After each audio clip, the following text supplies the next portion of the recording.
Guys, tan-awan ninyo ang amo ang silingan unsay iyahang gibuhat sa amo ang tabako.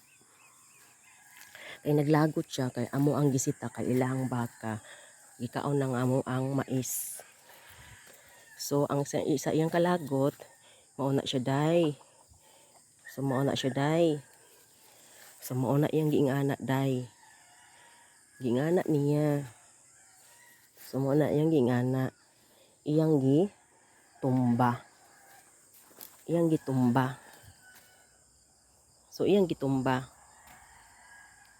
Sa kalagot niya kay kanang iyahang baka iyang gituyo na gipagawas. So ang iyang gibuhat gisitaman sa kuang nako sa kong partner karon nasuko siya. So mo na iyang gibuhat. Mo na iyang gibuhat. Oh. So mo na iyang gibuhat. So di ba? Mo na imong silingan namo. Oo, mao na among siling, mao na siya silingan namo oh. Kana siya. Manggo na ako makuha na iyang naw. Mao na siya. Oh. So gani, wala niya diri giangin. Wala niya diri giangin, ang giangin lang kanilang ang iyang giangin. Kay diri man iya hamang kuanan niya ang ano. So karon mao ni siya. So yan. Yan.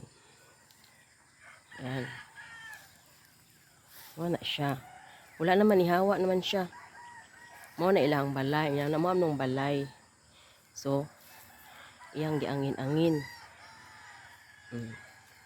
Muna iyang baka diri na iyahamang gituyo-tuyo inig tagagabi. Iyahang buhi-buhian.